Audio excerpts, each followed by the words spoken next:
The 12th Level Intellects podcast is hosted by the Watchtower Database. Visit watchtowerdatabase.com for more podcast episodes, videos, comics, artwork, and pretty much anything DC Animated Universe you can think of.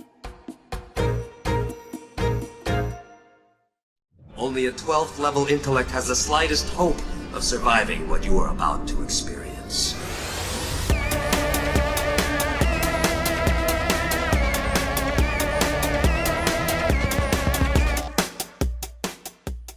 Hey everyone listening to this. This is James.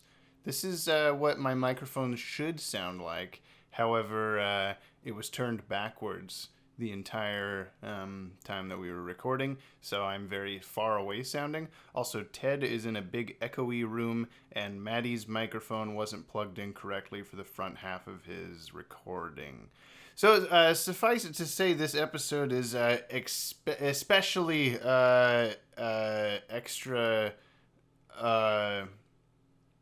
good, entertaining. It'll sound really good, and you'll like it, and you'll have a good time. And here we go.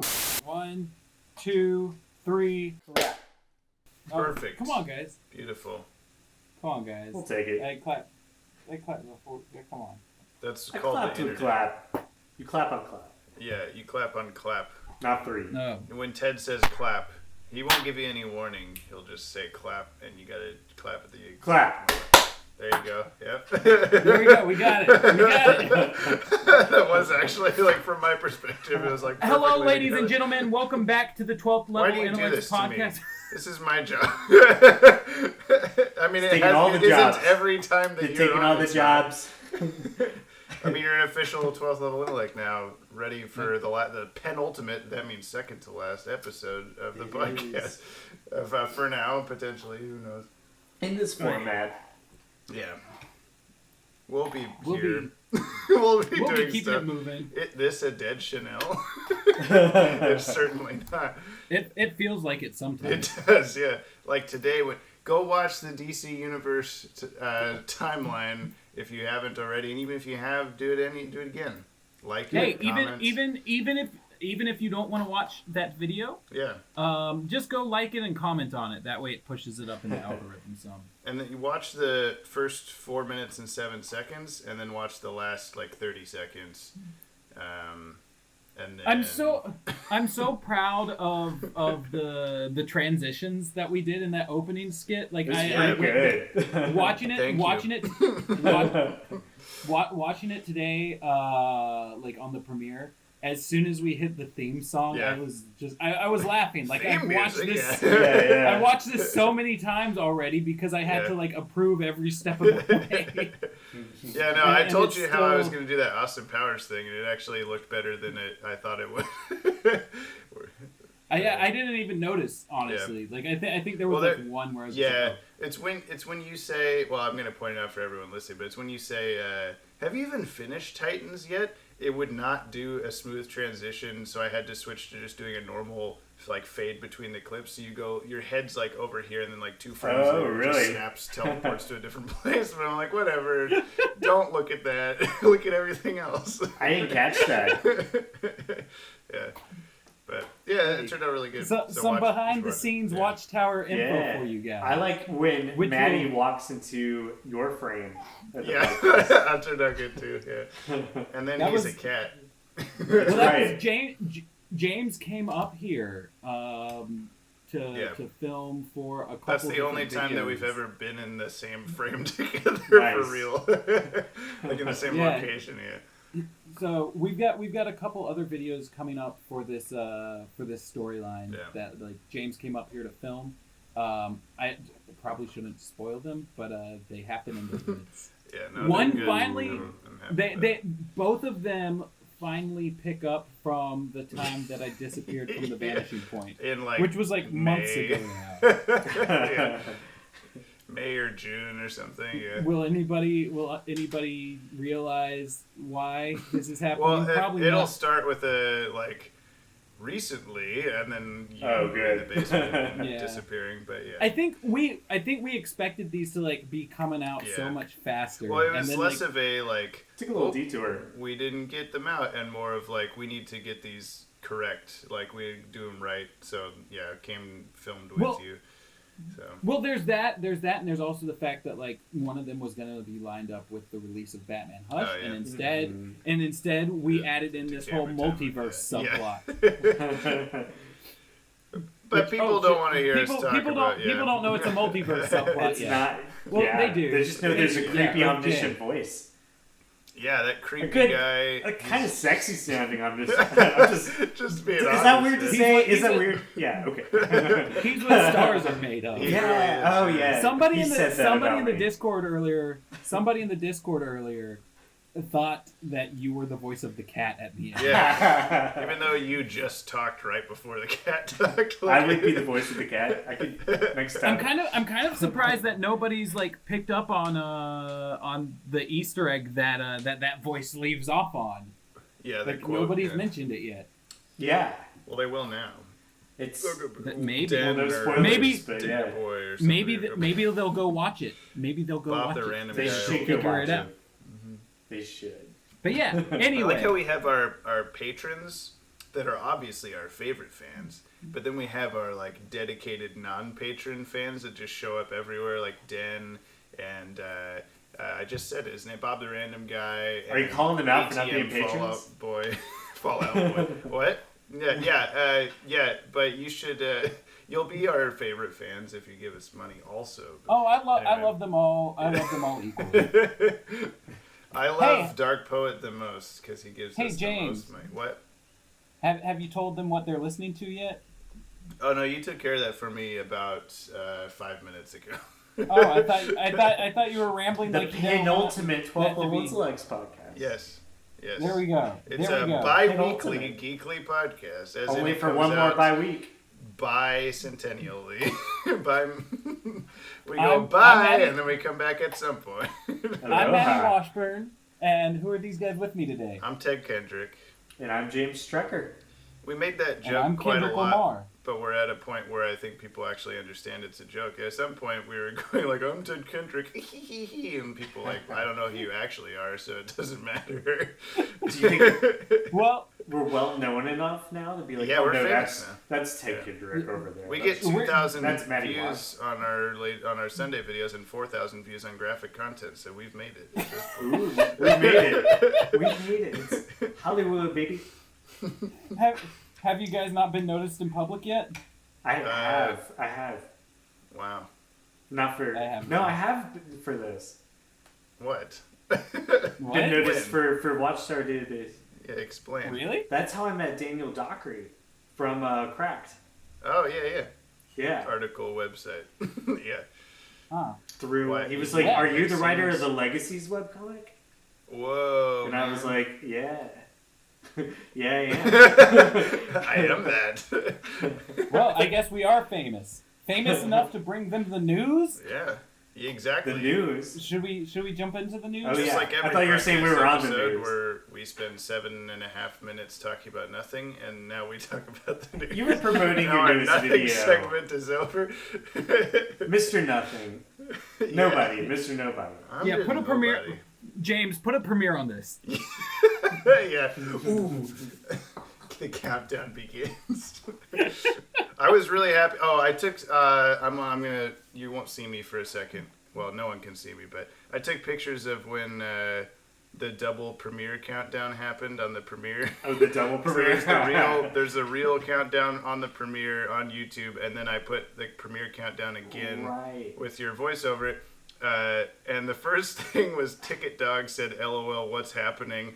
And then Black Phoenix says the countdown is followed by another countdown, LOL. And then I took some other pictures. But yeah, I was happy at least with that reaction. I was taking a Snapchat as it was happening, and nobody was saying anything, and I was just going, give me something, you guys, react. I did the thing. It's funny.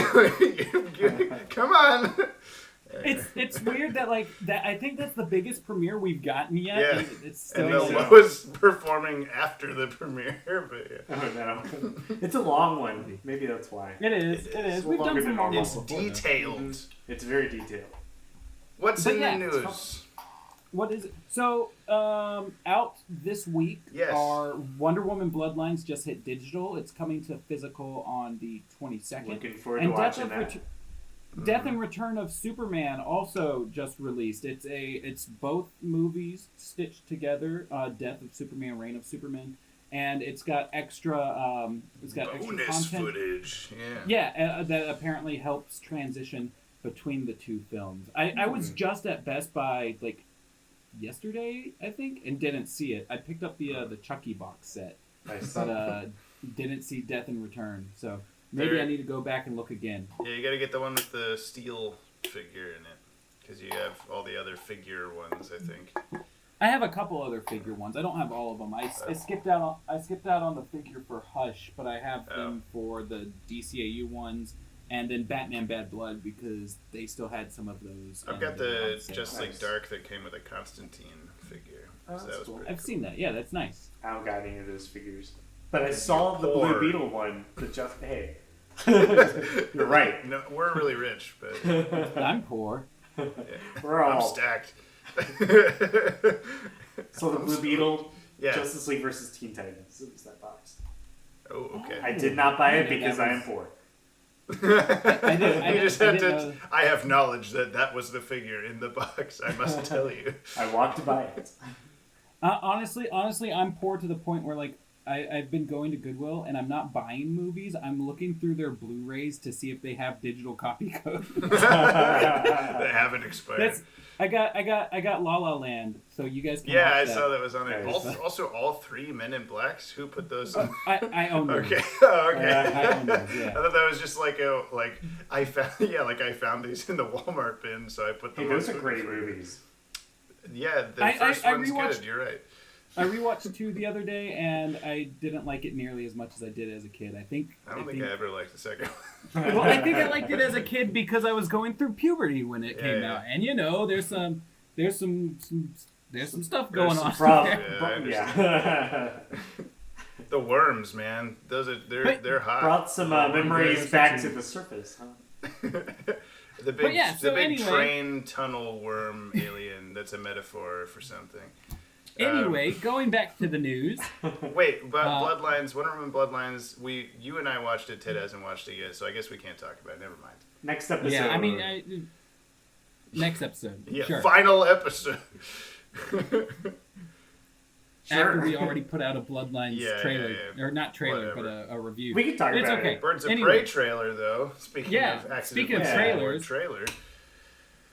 How do you guys feel about that? There's a fuck ton of Harley Quinn in it. There is.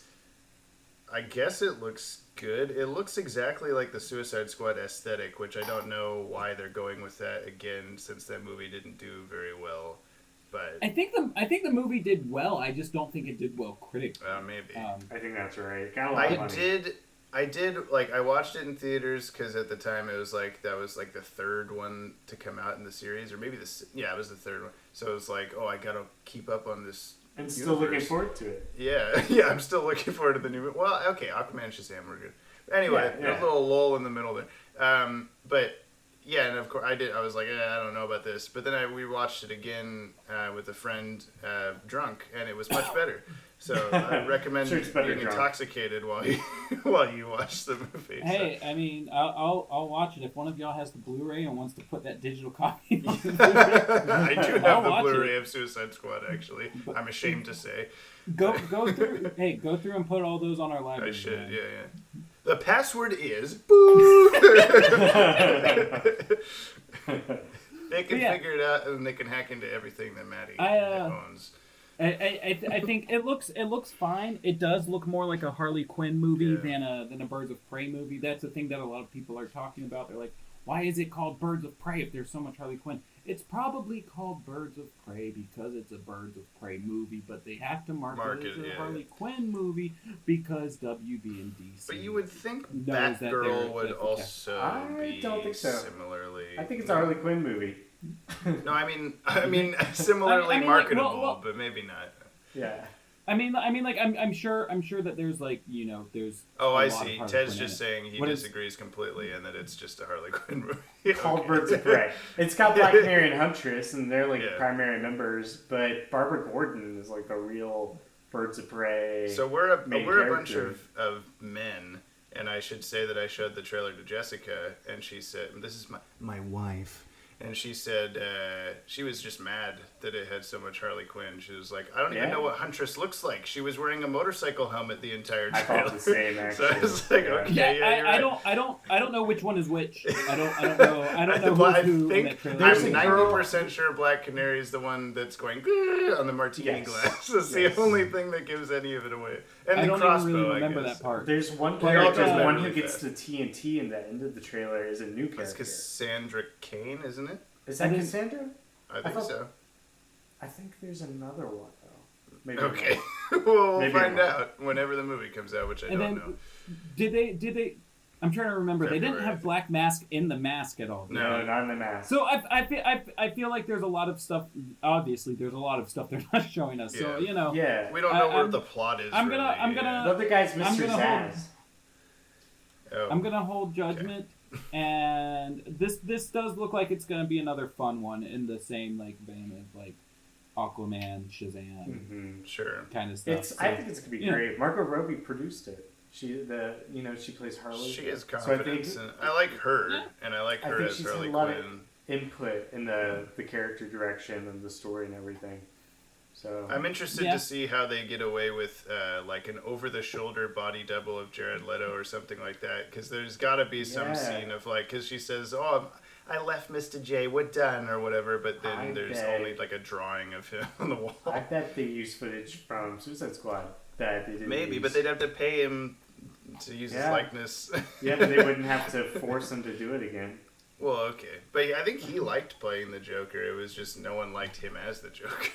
Yeah, that's So, Well, I think he got mad that so much of it got Yeah. cut, so there's probably bad blood between the two. it could be. But Batman, speaking Bad of- Blood. On the Thank you, on the Ted. DCEU train, I completely forgot to put this in the notes, but there was a Zack Snyder dropped some storyboards yeah. from Justice League. Is that for real? That, The Jean Jones apparently- thing, yeah. That's apparently this I haven't seen Justice League, but apparently the scene was shot and like they just didn't turn the person Well, into Jean. So the storyboard looks like the scene of Martha Kent and Lois Yeah. Lane talking to each Which other, is and a then Joss Martha Whedon turns scene. into So that means that scene was in the movie, and they just reshot it without her turning into Jean, I guess. But I don't think that it was supposed to be intentionally that she's always been Jean, because there's also some sort of thing going around that General Hardwick, the black general dude that was in Man of Steel, Yeah. is Jean, and always has been, or something like that.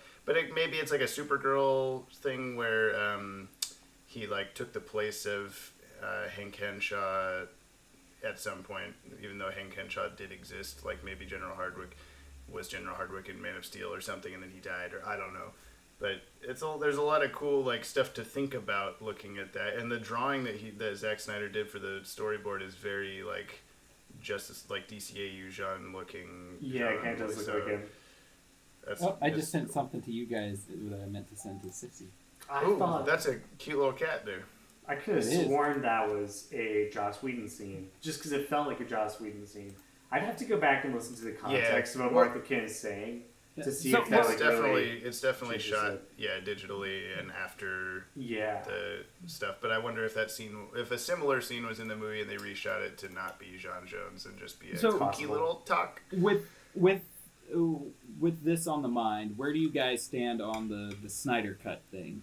I don't know Oh, if boy. this has been discussed on the podcast before. You had a thing recently where like I can't imagine a world, or you worded it better. I'm gonna butcher it. I said, imagine having so little going on in your life that you constantly, on a Yeah. daily basis, harass a WB and DC and social media Right. intern Who on was not gonna have every any social pull, media yeah. post.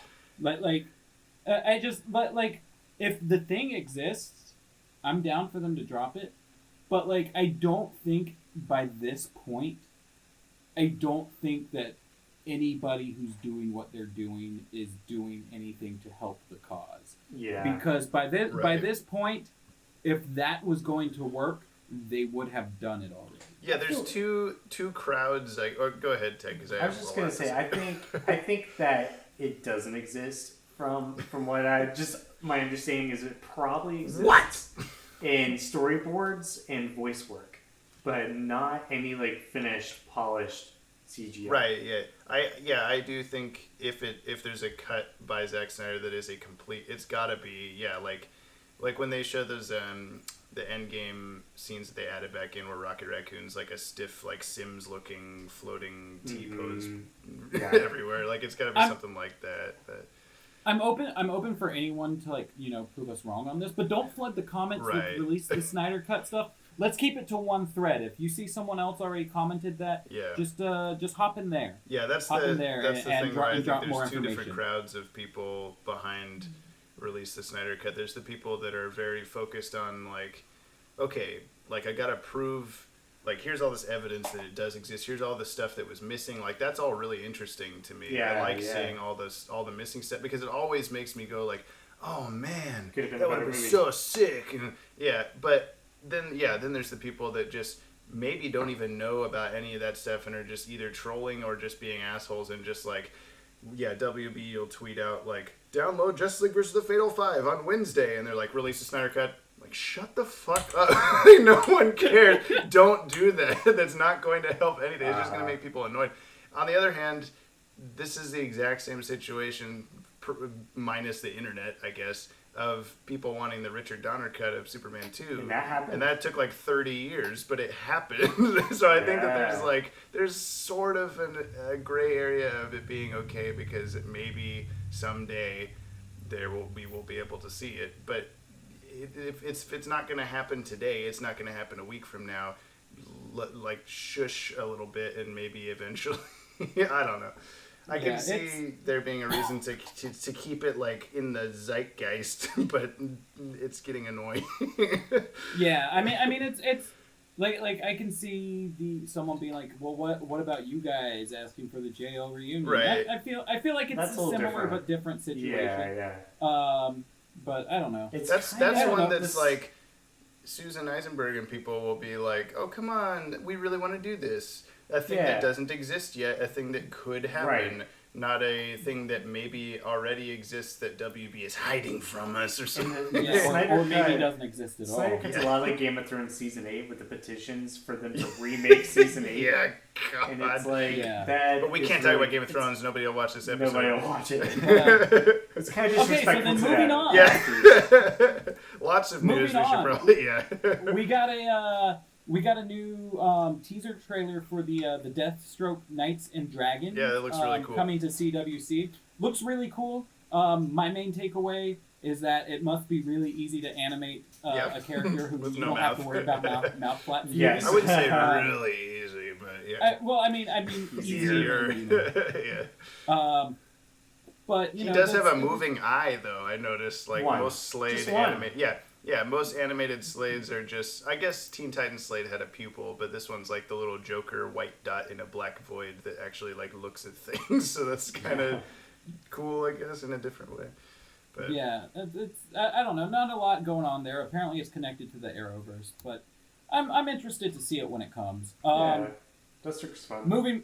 Moving from there, we got New York City Comic Con was over the weekend, and so we got all sorts of stuff. Yeah, all sorts of stuff. The thing that's got me most interested, surprisingly, is the Justice League Dark Apocalypse. Yeah, me too. Like we've got Batman on the Mobius chair. Yeah. We've got the Titans, older Damian. Damian's older. We have the new Time 52. happens. Time exists. Yeah, we've got the new 52 version of Wally, who I guess is being called Wallace now. That's kind of what they did in Rebirth. In Rebirth, both of them coexisted as like cousins. Right. So they might be doing something like that. Superboy is on the Titans team now. The actual Justice League showing up. So we've got Sam Liu confirmed that he's not directing this one, but he did do some storyboards for it. And then James Tucker also said that it's not an adaptation of Darkseid War, despite the whole Mobius chair thing and the Apocalypse thing. So I'm really interested to see what they've got going on there. Mm-hmm. Yeah, I think I get why they're doing the Mobius chair thing, because it's currently a very like famous comic thing. And they want to set up the 3 Jokers. Yeah. That already exists in the DCAU. Could you believe that? Could you believe if the DCAU doing the 3 Jokers before we ever get the comic Comics yeah. supposed to be coming out real soon. Yeah. Have you heard anything on that? No. I think it's in the next month. That was Really? November. Yeah, I'm pretty sure.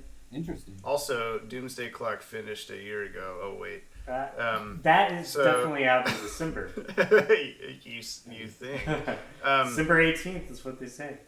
It's weird that this is Justice League Dark Apocalypse War, not just Justice League Apocalypse War, because it looks like there's just every character they've done so far is in this movie. But I've seen some people theorizing that maybe this is going to be a multi-part movie, and we'll get Teen Titans Apocalypse War and Justice League Apocalypse War. Interesting. I could see Etrigan the Demon being a big part of this because he's a Jack Kirby character, like the fourth. He did. He's dead. Oh, he's dead? For some reason, I thought I saw him in a shot. Well, I bet still, mark my words. It's a hell thing, maybe. Mark my words. Maybe Etrigan will come back. Maybe Demon can't die. Sorry. Jason Blood is dead. That doesn't necessarily mean Etrigan. Yeah. Okay. So. Okay. It might be. I'm just saying. I'm calling it now. Yeah, I mean, I could see it with Wonder Woman having just gotten a solo film finally. I think that there's probably room to start moving. We'll get a Black Orchid solo film next. Mark my. Oh no! Well, I'm not saying Etrigan's gonna get a solo film. I just think he's gonna play a big part in this movie. No. With ties to Apocalypse. Yeah, no, I know that's what you're saying. What I'm saying is that it with Wonder Woman having a solo film, we can move more into the mythical side of this universe. So we could definitely. I think there's definitely room to see Etrigan coming back. Just in case we don't end up talking about Bloodlines on the podcast because one of us will do a review. I do want to mention I thought it was funny that. I don't know if I can say this without spoiling something for Ted. A villain in the film has curly hair and is voiced by Cree Summer, who also voiced Susie on Rugrats, who had similar hair. That's all I was going to say. Interesting. Now you'll be thinking about who has Susie hair. Okay. I didn't realize that was Cree Summers as well. I heard Cree Summer as one of the voices. I didn't realize she was doing two. She's also Hippolyta, Mm-hmm. Yeah. So also in that same event where they showed off the Justice League Apocalypse War, we got a look at Superman Red Sun. Yeah. Not a lot of solo shots of Superman flying, and there's also one with Wonder Woman. Yeah. As well as we've been getting details on that movie. Jason Isaacs will be playing Superman. That's Diedrich Bader as Lex Luthor. Oh, Zeta himself. Yeah. Yeah. Amy Acker as Lois Lane. Amy Acker was Huntress on Justice League Unlimited. Cool. Yep. Vanessa Marshall as Wonder Woman. Phil Morris as Jimmy Olsen. Paul Williams as Brainiac. Sasha Ruiz, I'm probably mispronouncing that, as Hal Jordan.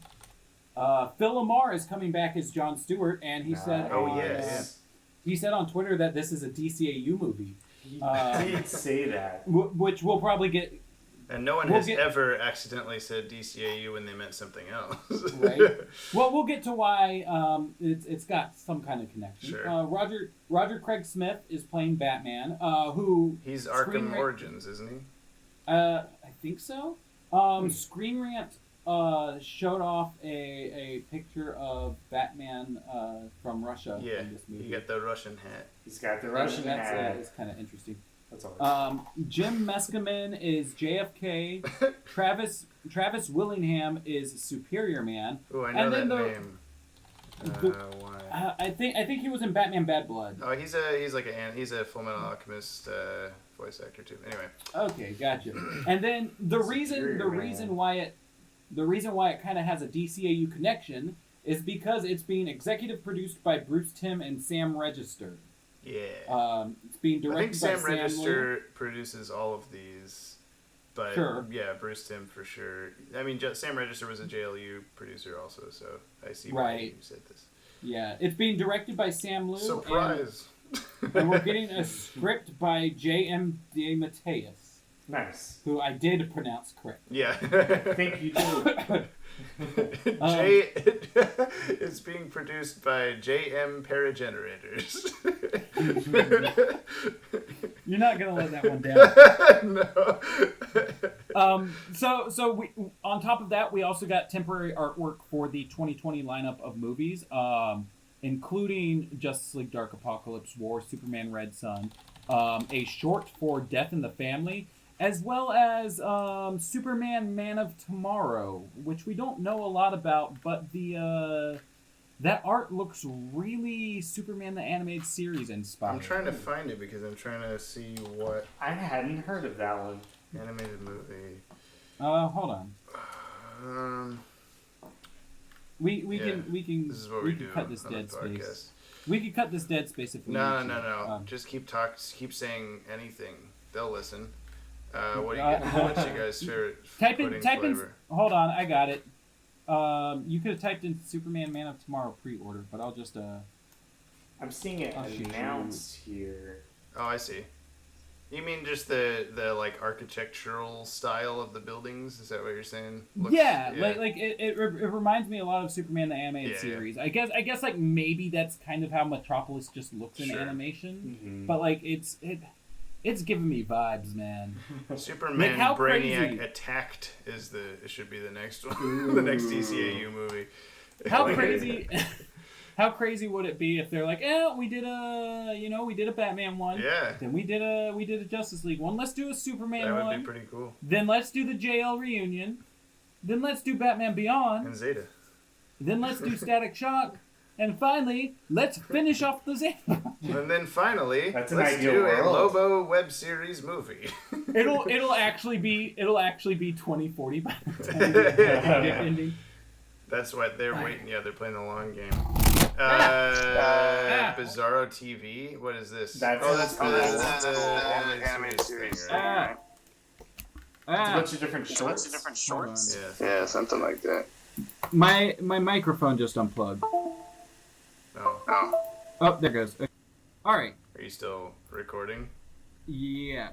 Yeah. I'm also leaving this part in, so don't worry. Oh shit! It's recording on my I think it's been recording on my laptop microphone this whole time. Dope. So this will probably be lower quality than usual. Apologies for the last half hour. And for the rest Are of you this. gonna? And for the rest of this. Are you gonna? I mean, you could stop it. Yeah, I'll have to stop and then fix it. Yeah, do it. We'll reclap. All right, I'm back. I'm back with the correct microphone. All right. Yay. Should we do a 1, 2, 3 clap? No, it's just a clap. Clap. Okay, so back to the news because there's still more. Bizarro TV. Yeah, what is it? What's Bizarro? You want to tell us about that? You want to tell us about that, Ted? I don't know much about it. It's an you don't know anthology anything of shorts. So it's a live action so and it's a- animation. yeah, it's coming About to lesser known DCU. characters. Daddy wrote there, yeah. Like Yeah. Space Cappy, Ambush Bug, Slam Bradley. Do you know who Slam Bradley is? I have no clue who Slam Bradley is. Don't worry about it. And then the Creeper. I think Who's Slam that? Bradley. I'm not sure I who think. the Creeper is either. Oh, left parentheses, Jack Ryder, right parentheses. That's right. Thank you. I think Okay, Slam hold on. Bradley was I the just- first character from Detective Comics. Like Batman's I Detective just- Comics 27 is Slam #1. I just looked up Slam Bradley, and this is a man who is picking up another man and slamming him into a racist depiction of a Chinese man. Yes, it is. Saying, The hero from saying, Detective "So you Comics wanna #1." play, eh? It is. I'm right. I knew it. so that's interesting. I would have been It upset with sounds- myself if I was wrong. Their skin is. So we It was know- a Jerry Siegel we know- Schuster character.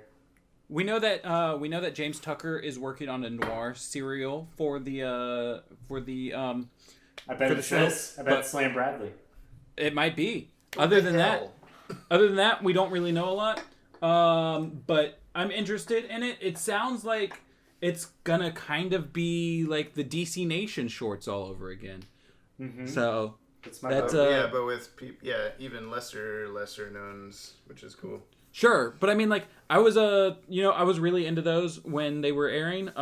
Because we got the Teen Titans ones that brought us back to the 03 universe, just chibi-ized. We also had like the Batman 75th anniversary was part of that. The Batman Beyond was part of that. They had an Animal Man show. Yeah. The Sword of the Atom. The Doom Patrol. Yeah. Shorts. Wonder so Woman, they even did Shade the Changing Man. So there was a lot of really fun stuff that came from that, and if this is its spiritual successor, then I am 100% on board. Yeah. Mm-hmm. I like Bizarro it. TV. It's weird that it's not. There's no Bizarro announced. I bet he's like the robot chicken of Robot Chicken. Maybe. Yeah. Where Bizarro's like, watch my TV. Yeah. I could totally see that. But since that is do not watch me TV. BM show you new show. We since hope you hate. Since that's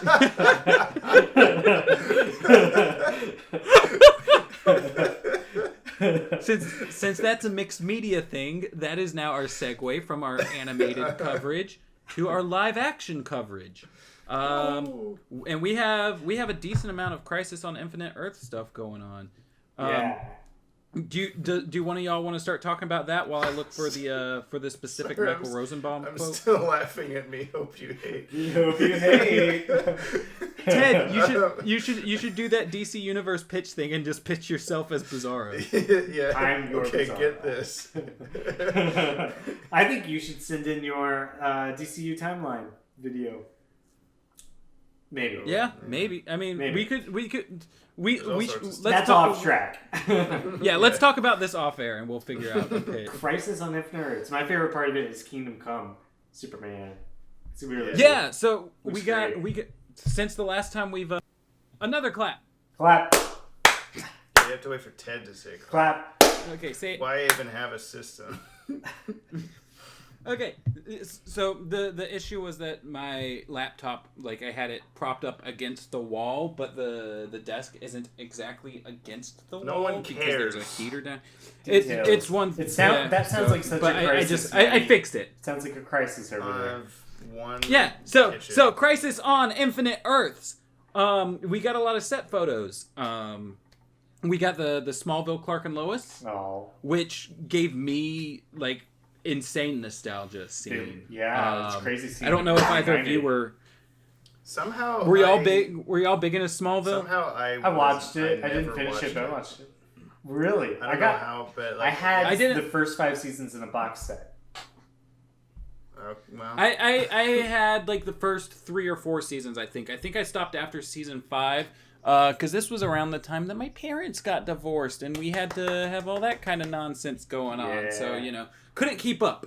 I think it was. I think it was like at the time, if it wasn't a DCAU thing, I wasn't interested in any like superhero thing. I mean, I guess I went and saw like Spider-Man and Hulk and stuff like that. But if it was on TV and not a cartoon, I didn't care for some reason. So I never watched it. I still haven't. I know of it. I know things about it. Specific episodes. I've seen I think him racing the Flash, and it looks awful. But I know I know the effects are bad because it's the time and TV and whatever. We wouldn't have had Arrow without it. The first couple seasons were a lot of fun. Yeah. But yeah, so with Smallville, we got confirmation that the Smallville season 11 comic is going to be confirmed canon for this this crossover. Oh, wow. So that's interesting. Yeah, that means he's further ahead. And we also got we also got word from Michael Rosenbaum that he won't be a part of it. He tweeted out a statement that said, "Friends, many of you have tweeted and asked me about joining the Infinite crossover. I can't tell you how much this means to me. I'll be straight up about this. WB called my agents Friday afternoon when I was in Florida visiting my grandfather in a nursing home. Their offer, no script, no idea what I'm doing, no idea when I'm shooting, basically no money, and the real kick in the ass, we have to know now. My simple answer was pass. I think you can understand why. I hope this answers all of your questions. Lovingly, Rosenbaum." Which that goes to confirm like what Kevin Conroy was saying at whatever con that was. that they didn't have a script and they were supposed to start shooting this month. So that's kind of wild. They probably didn't have a script because they didn't know which characters they could use until the last minute. Sure.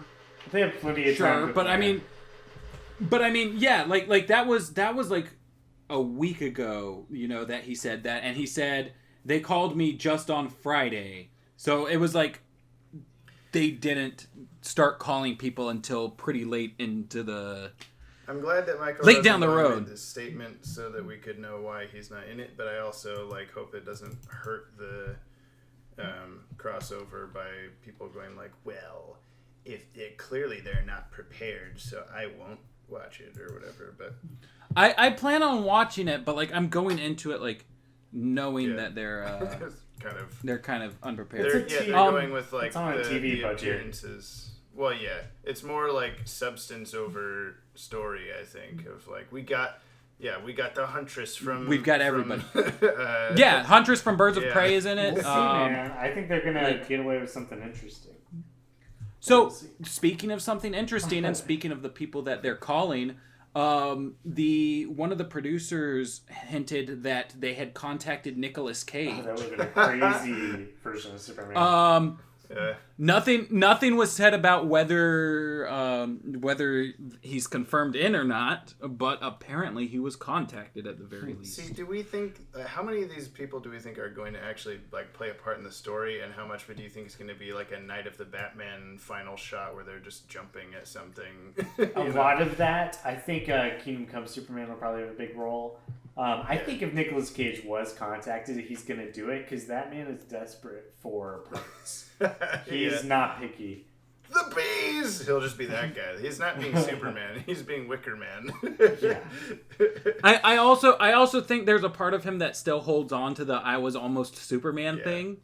So, he took the role for Teen Titans, Go to the Movies. Yeah. Right, so, maybe he'll finally be like, this is my chance to do it live! He's got to have the long hair, too. Kevin Conroy's version of Batman is probably going to be in the Batwoman episode. And, in the other episodes, I bet those characters will just be background roles, but in each of the shows, I bet we focus on one of them or something. Do you think Kevin Conroy, Bruce Wayne, will be one of these Infinite Earths Bruce Waynes, or will he be, the Arrowverse Bruce Wayne? No, he'll be Infinite. He won't be the Arrowverse one. Well, I've got right in front of me. Someone actually made an infographic of all the confirmed heroes that we have. So we have Green Arrow, Flash, Supergirl, all obvious. We have the Kingdom Come Superman, the Smallville Superman, the Supergirl Superman. We have the Kevin Conroy Batman, the '90s Flash. There's a Jay Garrick Flash, I guess from Earth 3. I'm not keeping up with that stuff, so I don't know if that was previous season. Yeah. Season 2. Okay, gotcha. We've got, I guess, Diggle is a Green Lantern now. They've been hinting at that. Is that it? I think that's okay. This is when that's happening or whatever. Yeah. Okay, so we've got that going on. We've got Supergirl's Martian Manhunter, a Black Canary from Earth 2, which I guess is something they've established before. That's an Arrow, but Earth 2 is the evil world. No? Gotcha. So we've got. Well, she's just evil in that world. Oh, there you go. Yeah.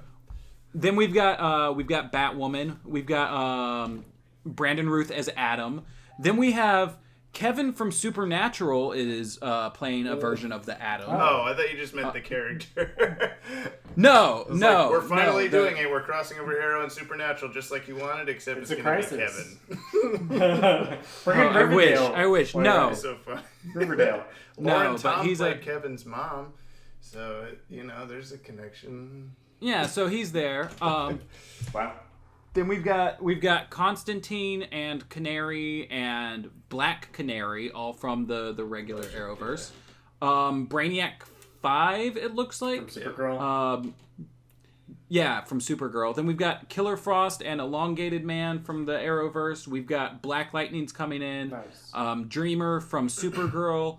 Arsenal and Jonah Hex, both from Arrowverse. Huntress from Birds of Prey. Is Arsenal supposed to be Connor Hawke?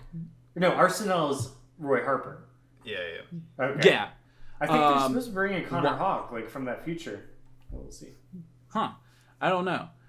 Wild Dog, who I don't know who that is. Season 5. Monkey Mask guy, yeah.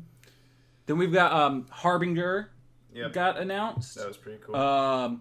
We've got someone called Pariah. Yeah. Ooh, Then we've got That's Crisis cool. Deep That has to be in there, yeah. then we've got Psycho Pirate, and then we have Monitor. Nice. Perfect. What about John D from the last crossover, like Dr. Destiny? Just kind of expecting him to pop back. Oh yeah. Maybe. We'll see. I don't know. I mean, it's possible. I'm just reading a list of confirmed heroes. Burt Ward. You didn't say Burt Ward. Burt Ward's Right. not even on this. Yeah. Well, it's not even confirmed that Burt Ward's playing Robin though. So Well, I don't like it's Burt Ward is playing highly famous Hollywood actor assumed. Burt Ward Yes. in the Crisis. What If if only. What if Burt Ward is playing from the Birds of Prey universe? He was Oracle. In the classic Earth 2 stuff, like adult Robin with like gray hair was hanging out with Huntress, like Batman and Catwoman's daughter, Huntress. So I'm just saying that, like, there's been, they have a partnership, and both of them were main There's characters precedence, in the original Crisis story. Okay. So Well. Thinking about it, because Mark Hamill was already the Joker in the Birds of Prey universe, so like Kevin Conroy could be that universe's Batman, and Burt Ward be their Robin, and that could be where they're going. it could be. Could be. But yeah, so that's the big news on Crisis. There's a lot to keep track of with that. I'm just mostly at this point. I'm like, oh, another person's in. Like, cool, but I'm just gonna watch it and see what happens. Yeah. Yeah, I mean exactly. There's nothing really more that they can give us that's like gonna hook anyone better. Yeah. Unless they bring back Adam West from the dead. Well, it just The makes Lazarus me put think, away. Yeah. And just get in the Lazarus. I don't know. That's my Adam West. It makes you wonder what the next crossover, how they can top something like this, but maybe they won't. Maybe this is the last one or something. Who knows? No, they can always do Crisis on Double Infinite Earth. Forever Evil, do a big villain team up. Yeah. Something. I don't know. It's always hard to beat the multiverse.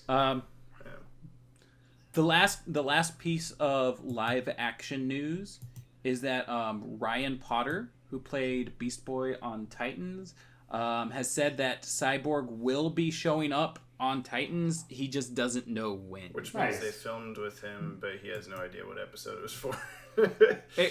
Either that, or there's just been behind the scenes talks, maybe, and it hasn't come to fruition yet. Or maybe they've seen a script, or he's just heard or something. I don't know. We'll see. Yeah. But I mean, so that's in the news.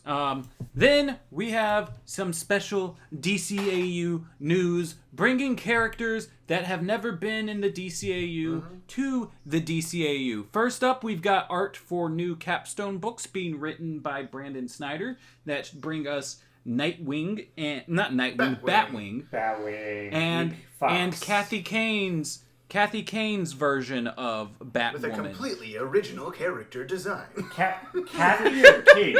Kathy's the Silver Age. You're right. I think Is it's it Kate? Yeah, it's Kate. I think it's Kate. You're probably right. I'm Just double checking. Different.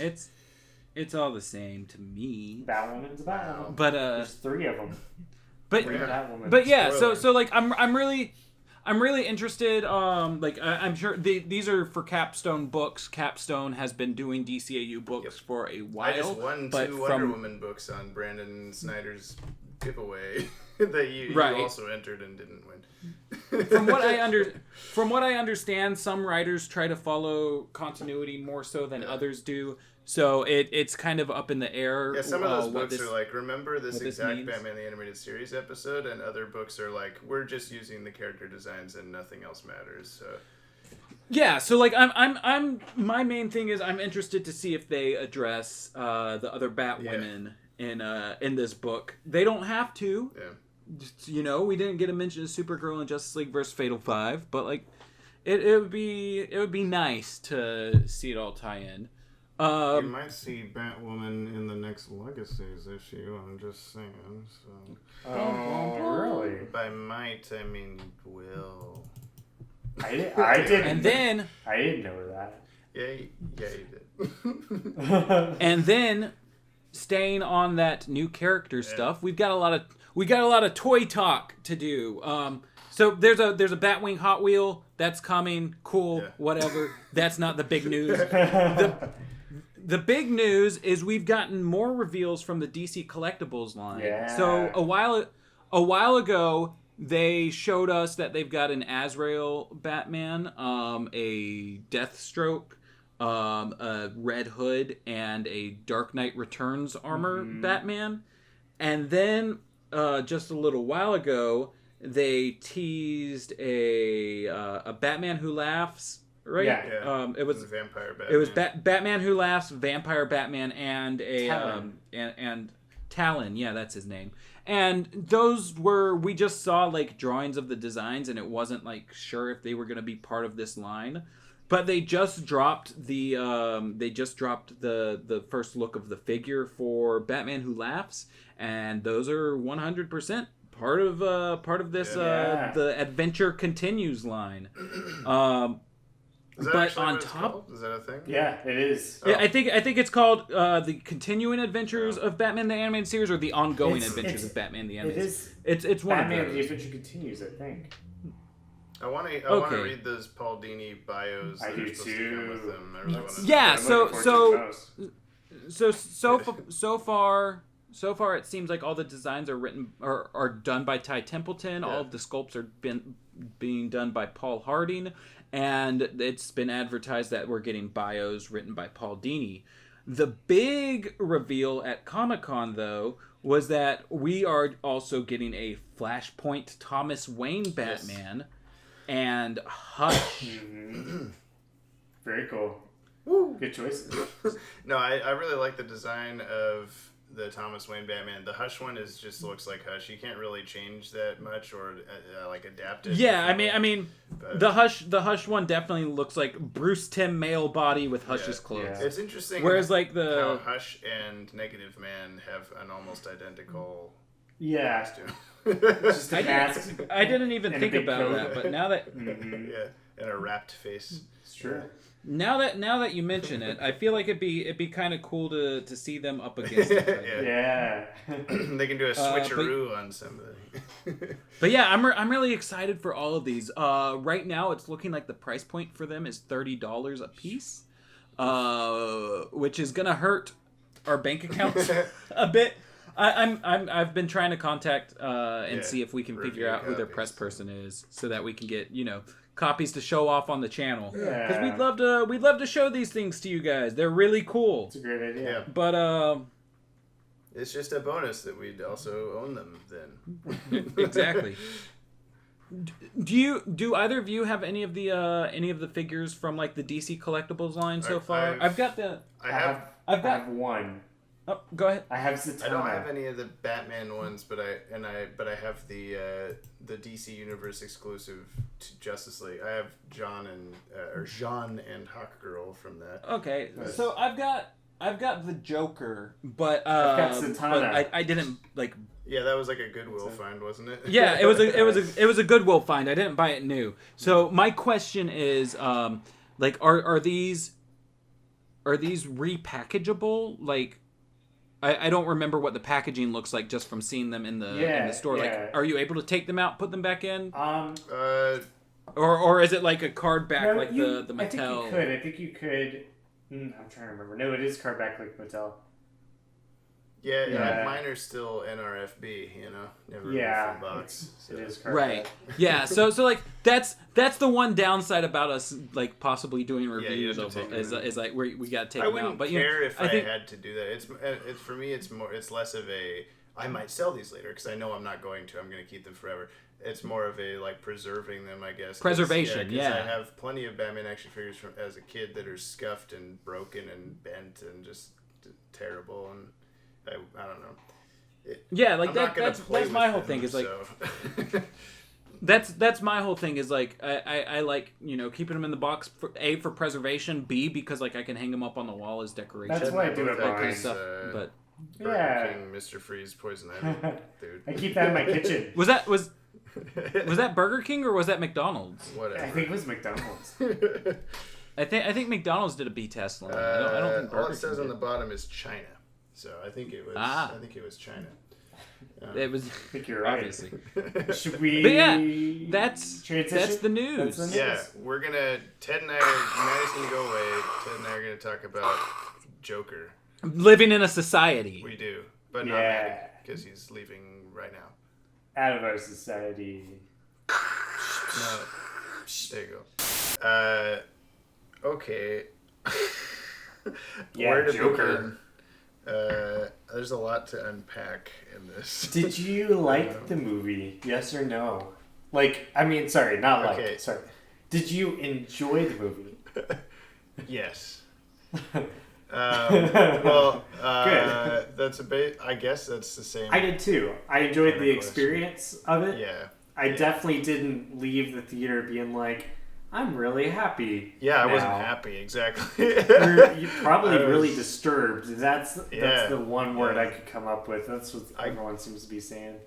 Yeah, I guess I give the movie credit for being an emotional roller coaster. It was. Yeah. Yeah, there were a couple times where. So there's the thing with how people are critically panning the movie because it's worrisome for society, for like people like the main character, people who have similar conditions or similar They feel like lives. the world doesn't understand them. that maybe this is bad for anarchy and Like militarizing yeah people who might feel like they're on the fringes of society. But there were a couple. I had that in mind this whole watching the movie because I had seen stuff about that. But I there wasn't at any point where I felt legitimately like frightened for the future or anything. Like it's on what like on some level it's just a movie. It's like Exactly. Yeah, I mean, it's the same thing as saying like, oh, video games are inspiring mass murders. It's like most people can tell reality from fiction. Yeah. This is something that children have to learn, over the years. Right. And there's definitely some like content you wouldn't want to show kids until they're older. This Yeah. movie being one of them. I definitely wouldn't Sure. take anyone under 16, 17 to see Yeah. Joker. There's Yeah. definitely like I feel like the people that are afraid of this kind of media are the ones that decided long ago they would avoid this kind of media, and so they just think that way about it now. Same like you're saying the video games thing, but there's a couple moments where because we were talking separately about like how. How do I put it? I'm trying to word. It's so complicated. It's like hard to describe some of I'm this. I'm not really sure where you're trying to start. Like I know. we could talk about like cinematography behind the film was Yeah. beautiful. Yes. The color choices, there were just some really amazing moments from Joaquin Yeah. Phoenix's performance. Yeah. He did an incredible job. Yeah, you bringing could this really Arthur tell Fleck it. character. Yeah, it was one of Yeah. those like he was this guy during the movie, during the course of making the movie. Yeah. I can't remember what I was trying to say that I couldn't find the words for, so it'll probably come back to me at some point. But We'll just I see agree if it that does. on the level of it being a movie, like on a cinematic perspective, that there was a lot of good stuff going for it. There was I found myself thinking I wish it was a little more stylized. Like there was some stuff that was very predictable in how it was going to be shot or how I felt watching it. But then there were other parts of the movie that were very vitriol and very unexpected and very Oh my god! Like I like was unintentionally like holding my hand over my mouth a few times, like in shock of what was happening. Like I don't do that Wow. very often. Yeah. And like you were talking about with different movies, like or the movies already exist where the main character is very obviously not in his right mind and not like a hero, like Right. Fight Club and This was a lot like Beautiful Fight Club. Mind, stuff like that were like similar. We've kind of avoided weird. spoilers Yeah. at this point, but I feel like we should Yeah. say spoilers from here on Sure, out yeah. because I won't. Yeah, it's hard. It's very Some of hard to that talk back about in. the movie. Yeah. Fight Club, especially saying that Yeah. like having an unreliable narrator where you don't Yeah. really know. Like in Fight Club, it was like, well, did he do that as Tyler Durden, Yeah. and or did he do it? Yeah. what? At all. And in this movie, it's kind of like that too, where it's like, so the first, well, the major instance of Yeah. that happening is that he hallucinated his girlfriend. Yeah. Or that he I was mean- dating her at all. Like she exists, Yeah. but she Yeah, never yeah. saw him Down pass the hall as a elevator. neighbor. Yeah. He probably stalked her that Yeah. one day she went to work and like was being generally creepy, but in his Yeah. mind, she was with him, like went on dates with him, was with him when his mom Yeah. was in the hospital. She was at But, the like- comedy club as he was performing and stuff. Yeah. But in reality, she never was at Yeah. any of those places. That was the biggest instance of it, but we saw that sort of dynamic from even the beginning of the film when he's watching the Murray Franklin show for the first time, which is Yeah. Robert De Niro's Yeah. late night show. It was really funny to see him in Yeah, that. he fit well in this aesthetic like Yeah. he always does. And but- I just watched Taxi Driver for the first Yeah, time ever. And it was, I mean, a very similar film to Taxi Driver, Yeah. but also because Martin Scorsese was producing Joker, or yeah, executive he's producing. very influenced by him too. Yeah. So it's nice to have De Niro back. But I was going to say, the first instance of like the unreliable narrators when he's watching the Murray Franklin show, He imagines being on it. he imagines very, being in like, there. Positive about himself. Yeah. and De Niro's like, if I had a son, I'd want him to be like you. Yeah. Yeah. Yeah. By the end of the movie, you're very like, how much is real? How much actually happened? Did any of it actually happen? Or was the entirety of the movie him snickering to himself about like, oh, nothing, just a little joke I just thought of or whatever? Yeah, just So, thinking like maybe that was a past life I had, maybe not. Yeah. Yeah. It's weird how in this in the theory that the whole movie is in his head for 2 seconds or whatever, that version makes it kind of weird that Thomas Wayne and Martha Wayne and Bruce Wayne and Alfred and all these people that are actual, other DC characters and stuff did exist in his like head space.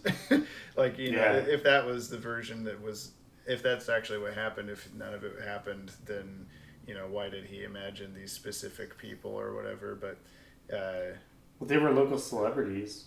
and if none of it, what if none of it actually? If none of it was yeah. real, maybe he read about him in a comic book. Yeah, that's true.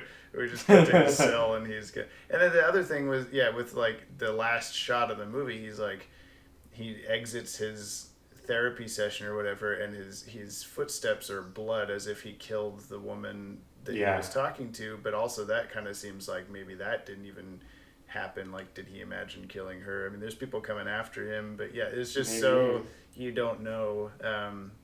Which Since we're talking about the end, yeah, sure. I guess we're skipping right to that, but I love that he was singing the music there at the end, and that made me think like, oh, maybe he's sort of breaking the fourth wall there and showing us that he's knows because he's there's in a been movie. evidence of that in the comics where he knows he's in in the the comic comic, books. yeah. He's so insane that he's more sane than anyone. Well, I like also that the line in the song was the same like sign off of Robert De Niro's talk show. Yeah, that's right. And yeah, I mean, as soon as we found out that the girlfriend wasn't really happening, I started, trying to figure out, okay, what else that I've seen so far maybe didn't actually happen. And so I was thinking, like, maybe he didn't actually appear, maybe, like, Robert De Niro didn't actually show his clips, and he didn't actually get asked to be on the talk show because that's the only part of the movie that feels sort of like the start, where it's less genuine, where it's like, is he actually on the talk show, or is he just imagining what he would do, because he had the whole plan to kill himself that didn't come to fruition and stuff. So I think there's a clue. As to what's real, what's not. Okay. It's everything red he touches, and he's really a ghost the whole time. Sort of. No, it's the people around him. It's scenes where the scene where he is in the Murray Franklin show for the first time, where he's watching. It's obviously not real. Yeah. And everyone around him is like, so he's interrupting the show, kind of being rude. Yeah, in a like, way. Who said that? Come on down. Yeah. Everyone's really happy nice to him. Yeah. They're treating him nicely, smiling at him. Yeah. But in reality, everyone's disgusted by him. They think he's like being weird. Yeah. When he's on the train and he's smiling at the little kid, the mom is just like, stop looking at my kid. Yeah. You know. But like all of the scenes with the woman, I think her name is Diamond. Is that right? I don't know. Are you talking about the Deadpool 2 chick? Is her name Diamond? No, her name's Domino. Yeah. Well, I'm trying to remember Joker's neighbor's name. Oh. If she has a name. Yeah, I don't know.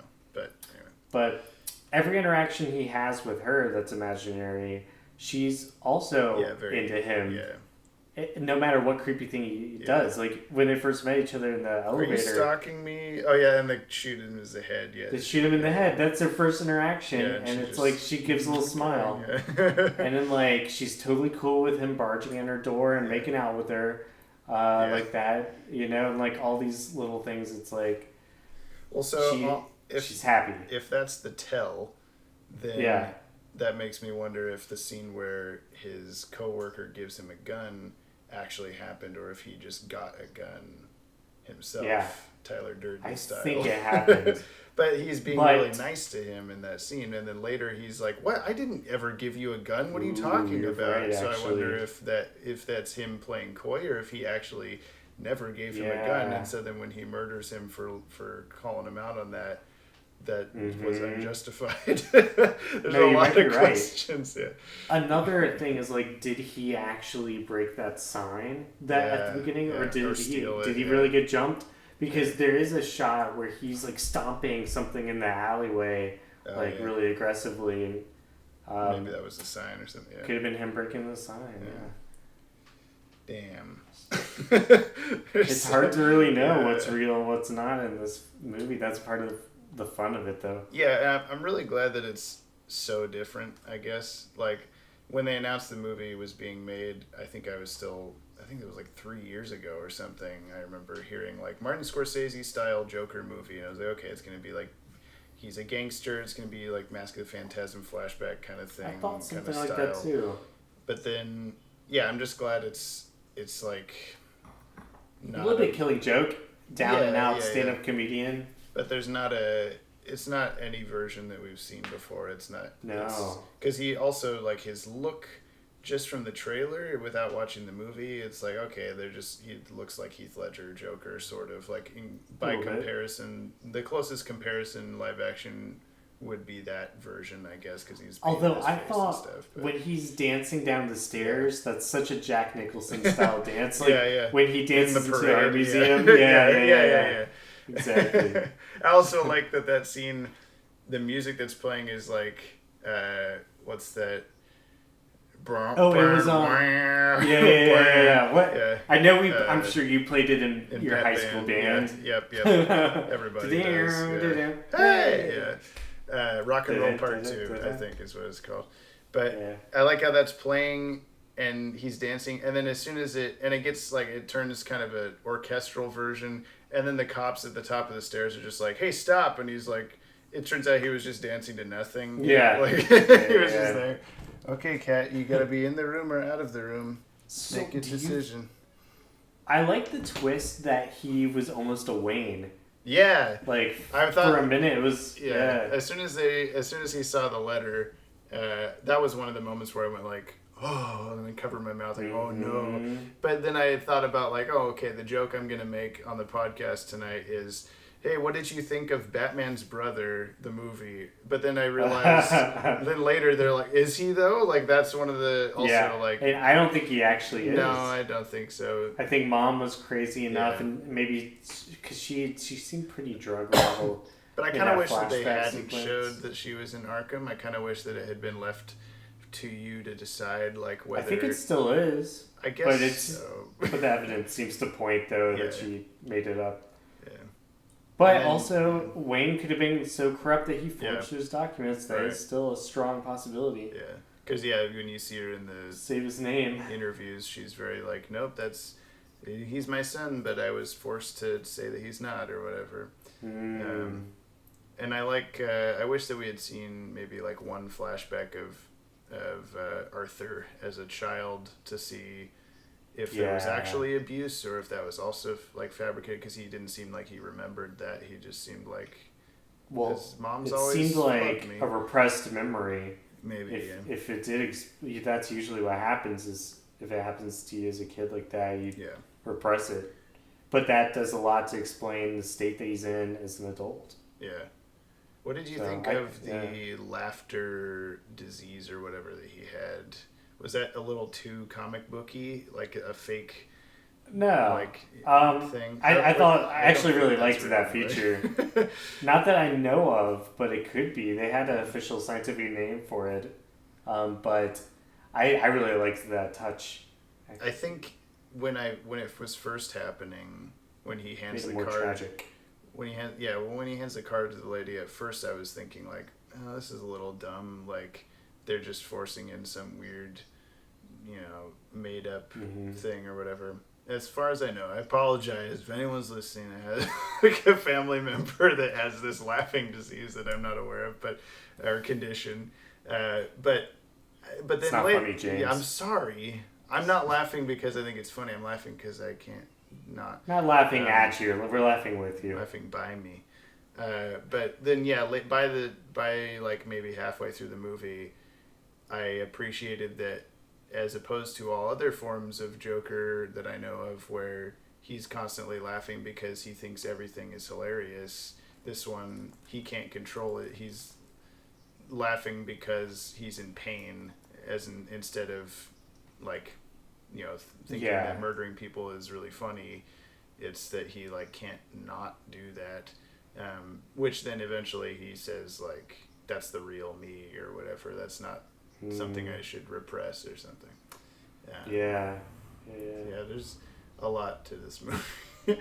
There's so much. I think that I could see why people could watch this movie and think that it is taking itself too seriously, because I think that there are some parts of so it. serious. Yeah, really. I think there's some parts that could come off as like, we're just trying to be real and gritty and but like not in a Zack Snyder way, like I don't know, like we're trying to reach the people, and that could come off as sort of cringy maybe. But I think that to me the movie succeeded in how like effective it was with all of that kind of stuff. So I agree with that. I had one disappointing moment. His coworker Gary. Yeah.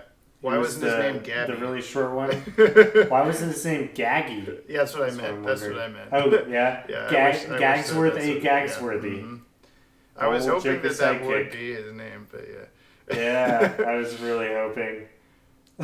Yeah, on the other hand, I was glad that they didn't like make his girlfriend be named Harley or something, like I kind of thought they were going to maybe do that, and I was going to be like, you don't have to do that, but it would have been kind of cool to have a little Harley nod. I was hoping for some other Gotham villain references, like maybe a Cobblepot, or like maybe some people in the prison that might be like recognizable, like a Zaz, or like Zaz is always an easy one to put in the background. Yeah. Bald guy like with scars. Even Zaz was in Batman Begins. Yeah, just a bald guy with scars. Yep. Yeah, well, it's like also is it? It's a weird Calendar Man. That could have been cool. Yeah, it's a weird middle ground between just a movie about a guy who is a clown at his day job that goes kind of crazy, and a full-on DC comics movie. He gets there by the end. He definitely becomes the Joker that we know. Yeah. Like, I'd say by the end of that, it's like, yeah, that's Joker. He's like there. He's in the suit. And it helps that he looks people, like him. Yeah. And he's talking like him. Yeah. And it was also sort of reminiscent of Dark Knight Returns with him on the talk show and acting like kind of calm and normal. Because this movie was a period piece set in like the late 70s, early 80s, I was thinking about there was a real TV anchor who shot himself live on the news. But it was a suicide, not a murder. Yeah. But I'm sure it elicited the exact same reaction out of people. Yeah. Where they're like, oh my God, I can't believe we just watched somebody die on the live news. Yeah. It's crazy. It was like that was part of why I thought maybe that wasn't happening, was because it was almost too... I think that part was real. You think he did kill the guy? Okay. I was just surprised. He killed that guy. I don't know if he killed the guys on the subway. Yeah. I feel like he did. Yeah. I feel like he did, though. Yeah. She could just continue all day to be like, okay, so the scene where he steps out of the door, did he actually step out of the door, or did he stay in his apartment? Yeah. He could have just stayed in his apartment. That was yeah. I really liked. Okay, so in the stuff that was like an effective twist or whatever, the moment that we find out that he hasn't actually been dating this girl, that so she walks in and he's sitting on her couch, and she says like, "You're in the wrong apartment," and then she says something. She says, you're that guy down the hall, right? Or something like that. And that makes you clue into like, oh shit, she doesn't actually know who he is, so none of that happened. That was really cool. But then they had to go and show you like, here's every scene she was in, but she wasn't really there. And they're like, I don't know if you needed to do that. I got it. She wasn't actually there. To reinforce it though. I guess so. Yeah. But I don't think anyone there were maybe like 10 other people in the theater, and I don't know that any one of them didn't get it, I don't know. There was an old lady in the theater with me who was gasping at like every horrible thing that was happening, which was annoying at first, but then I felt more like, okay, yeah, like it's working. The movie is doing its job. Yeah. So, it's making old ladies gasp. She gasped sort of at him shooting the people on the subway, but then as soon as he like scissor kills the guy in his apartment, she was like screaming almost with how like much she did not like watching that. There's another lady after the movie was over. There was another lady in the theater lounge area that was like, man, like asking the people that worked there, have you seen Joker yet? No, not yet. Oh man, like if he doesn't get an Oscar, I don't know, kind of a thing. And it made me wonder like where the gray area is for superhero movies with Oscar nominations, because I think you gotta be a Joker. Yeah, I guess so. You have to be like because like there's the joke that like most Oscar winning actors get an Oscar because they played like a mentally handicapped person. Right. That's what this movie is. So. Well, honestly, that's the Joker in general, man. He's always been a character that lets writers and actors, whoever, bring out lets them play with that sorts of evil. Yeah. Which is in a safe way, I guess. Yeah, they have a safe space to be a maniac. Yeah. All those dark thoughts that you've had your whole life but you can never do, like this is your chance to pretend like you can. It lets them act out on it, but like knows that if you ever did act out on something like that, it would not end well for anybody. I guess that's that's the hard part to discuss about the movie publicly is that there's a certain point where like I've met people that have an air about them of the same manner as how we see him at the start of the movie, kind of like hard to interact with socially, kind of has like a couple of weird things about them that you're not so sure about.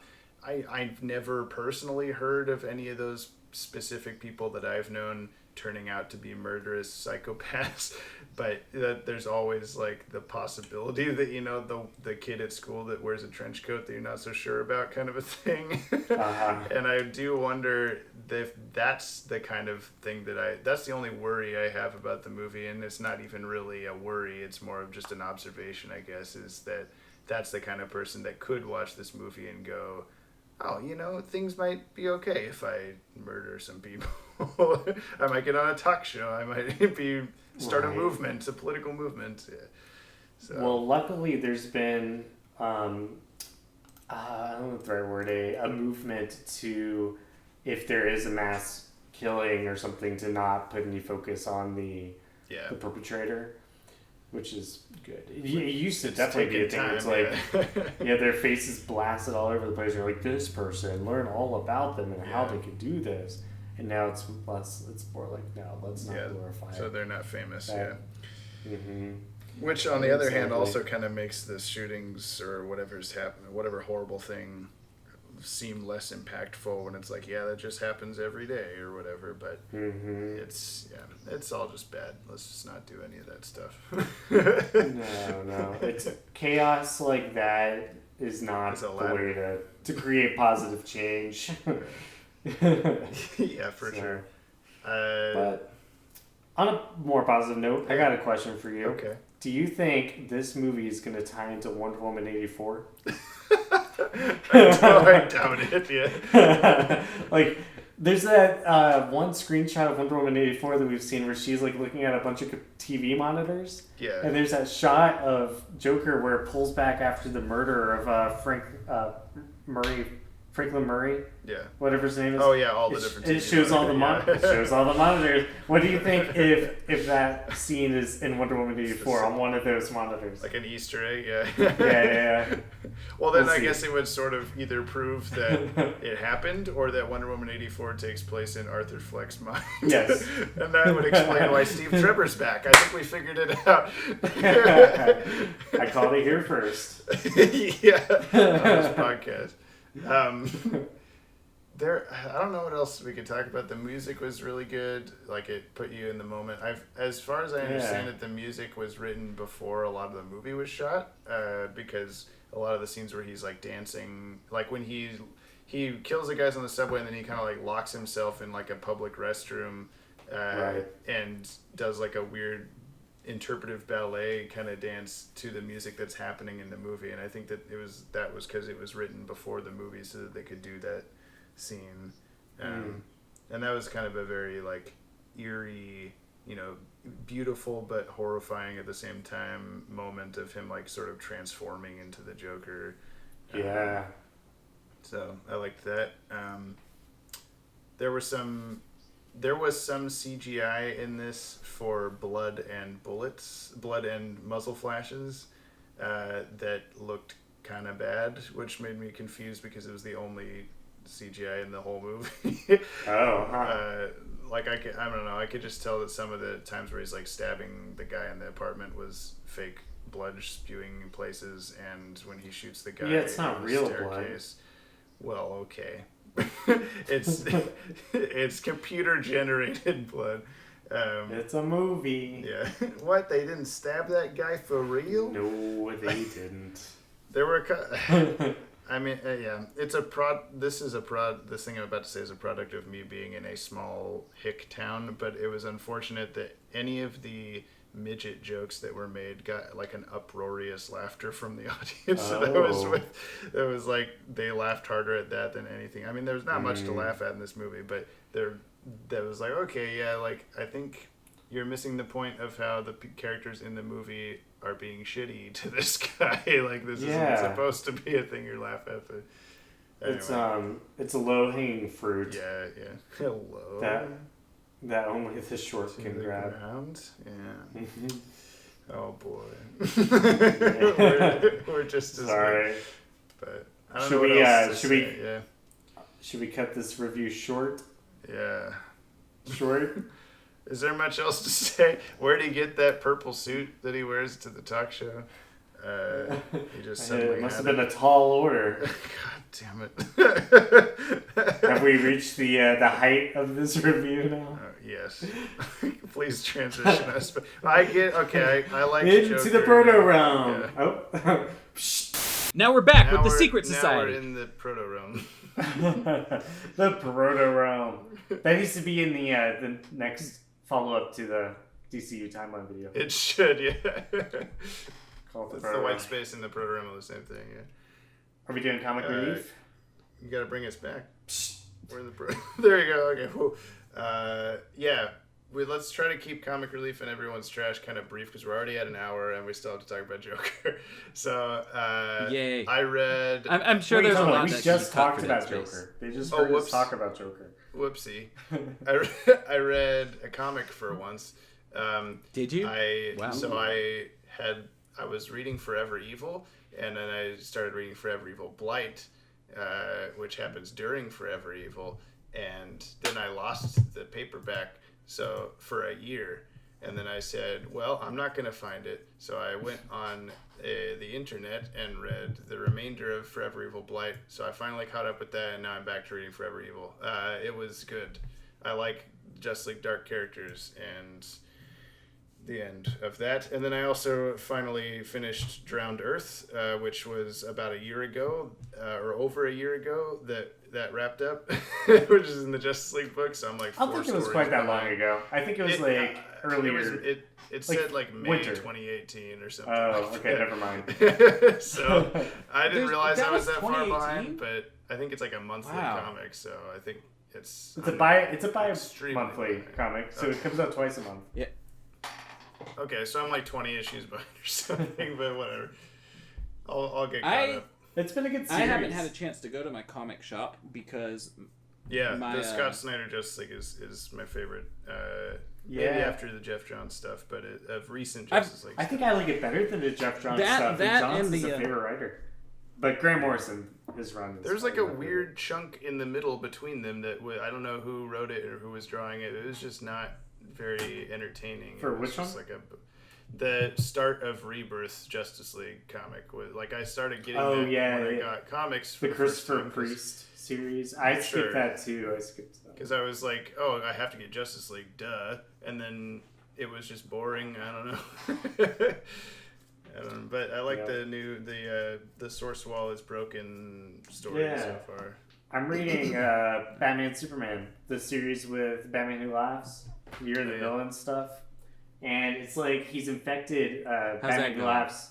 He's infected 6 people, who is his secret 6, and he's using Oh them. yeah, they were all touching their necks. Yeah. Like you expected. And like you that predicted. poster.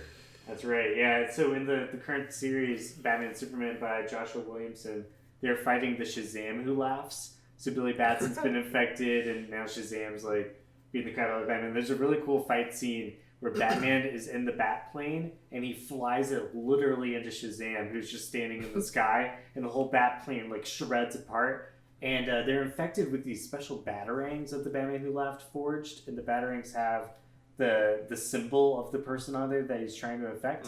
So this is like a batarang with the Shazam symbol, and to get infected you have to get cut with the batarang. To become uninfected, Batman is like, he flies the plane into Shazam and then like lunges forward with the batarang and like stabs Shazam in the chest. It's crazy. So he's like jumping out in slow motion as he And the plane, as the in plane's insinuated slow crashing, motion. yeah, and he's like propelled and stabs it. It's intense. Crazy series. I'm Just like, Ted describing it sounds cool. it's kind of gimmicky. It has all these characters Yeah. turned into Jokerized. Now you're the versions. Joker, yeah. Which Yeah. didn't that already kind of happen There's in this- the? In the late 2000s or early Yeah. 2000s, there was it's called. It was a crossover series. It infected almost every book Yeah. that DC was putting out that month. Yeah. So, I forget what it's called. The Last Laugh, maybe. I think Something like that. Yeah, I remember starting a Batman comic once that was just like, why is Superman the Joker? And then I never Yeah. read the next issue. I had the JLA issue, and it was the JLA have to fight Dr. Polaris, who's infected as the Joker. Is he like, you're going to wash your hands, Batman? No. And Says no, Yes. because I'm Batman. Yes, because I'm Did always you doing what's know right. that Damage from the Titans Uh-huh. was Dr. Polaris' nephew? No. Now you do. Now we know. Cool, thank you. And if you don't know, It's Ted's now you super know. short show. So I haven't been keeping up with my comics because my my bank had a bit of fraud going on, and Yeah, you got like $100 stolen from you or something? not even. I had half of my money. No. I had half of my money stolen, but it was only like $35. So that's Not how 100. that's how poor I am. Well, still. But yeah, Yeah, so large percentage. The password for Mattie's bank account is... It's because it's Thursday. but so oh no, that's what it actually is. So something that I have been kind of reading though is I found this old Batman the Animated newsletter while rolling around in the internet archives. The internet. And so I just want to like look at a little bit of it real quick to like kind of give you guys like this was written like in 1998 like It's like as a blog going on. as Nice. yeah as like you know as the new Batman Adventures was just starting up. Superman the animated series was going into I think season 3. So like here's news on upcoming Batman or new Batman Adventures episodes. We have old wounds. Dick Grayson recounts what made him leave Batman and more. Nighttime, also known as World's Finest 2, which they said will be 2 or 3 parts. Superman becomes Batman to save Batman. Animal Act, Nightwing and Batman versus zoo animals, Critters. That's a different episode. Critters. Yes. That's Critters, yeah. Farmer Brown's Little Critters versus Batman. The ultimate thrill. Introducing Roxy Rocket into the animated series. Legends of the Dark Knight. 3 points of view of the Dark Knight detective. Mad Love. 2 parts. The direct adaptation of the hit award-winning BTAS special. Exactly the same in every way. Now for something creepy. Bat suits. Now for something creepy. Introducing Creeper. Wait, Creeper who? World's Jack Ryder. That's what it was called. Yeah, now for something Jack creepy. Ryder, yes. World's Finest Women / Girls Night Out. 1 or 2 parts. Harley, Ivy, and Livewire team up against Batgirl and Supergirl. Rise of the Demon. World's Finest 3. 2 or 3 parts. Ooh. Batman and Superman take on Rachel Ghoul. Roz. Rachel Ghoul. Rachel Ghoul. Rachel Ghoul. Rachel Ghoul. Isn't she the one who dates Randy Savage? Yes. Yeah, Randall Savage. Yeah. Also, look for the return of Rachel Ghoul. Zatanna and Bane. Plus, Scarecrow will be returning to terrify our heroes. The Riddler will have 3 whopping appearances as well. Catwoman will head her own team to counter Batman's. The Judge will be introduced, and more of Batman's Roger gallery will return. Roger. Wait, so is this all based on like press releases or something? Like, what? How are they finding this out? Probably rumor. I'm guessing a mix of press release and rumor because like those are all like episodes like that happened, 50% but of it's every episode's information is incorrect. yeah, like some of it. Well, you know, like they had production titles for a lot of episodes that like we've seen ended up changing, so that's really interesting. I don't know. There was like a source of like, here's where I got the title so that we could, because there's stuff like Fearful Symmetry was called something else before. Right. I can't remember what, and there was like Twilight was Twilight of the Gods and stuff like that, which we have like evidence for where that comes from. I wish like I'd like to list this stuff as like previously known as World's Finest Women. Right. But who knows? I will admit I read a little bit of that newsletter too, and I read one that was Ty Templeton being interviewed about Gotham Adventures. Yeah. And it was before Gotham Adventures had been launched. And so he was talking about like, oh, I'm going to bring back Deadman. I'm not going to do the what was it, the professor and all those guys. Yeah. He was like, I'm not going to do those guys because now that Archie's gone, Archie Goodwin, like it would be disrespectful. Yeah. He said something like that. And like then the interviewer, whoever did this interview, was like talking shit about the art in this Batman coloring book. And Ty Templeton was like, "Oh yeah, I know exactly what you're talking about. I hate that guy. I hate working with that guy." Like so part of the interview is just like talking bad shit about this artist working on this coloring book. Yeah, he was like, I request not to work with that person. And then it turned out to be Tim So- Levis. I don't know. No, I think they did name him. I just forget what the name was. But it was a weird interview. And that was like early in the interview. It suddenly took this negative turn. Something interesting that like I just scrolled down on the one that I was reading, and they have a section called Batman the Animated Figures, and guess who has the byline on this? Paul Dini. No, I don't think you guys will guess. Case and Pillion? Kevin Smith. Oh, yeah. Kevin Smith. It says by Kevin Smith. Shout out to Wow. Case and Pillion. Yeah, I don't know if anybody would have. I don't know if was this there. is the Kevin Smith, but like it says by Kevin Smith. So like I don't know. Maybe this is a precursor to Fat Man on Batman. But there's like Well, he was in that Batman toy commercial. true. He did. There's like DC Collectibles. there's like I think 50 issues of this newsletter or something, and I'm looking forward to diving into it. Maybe we should drop a link down under things so people can look at it if they would like. I'll hand that off to you. Just remind me when you're in the edit. Before we do our outros, I want to give my brother a shout out. He made a Batman fan film. It's called The Best Medicine.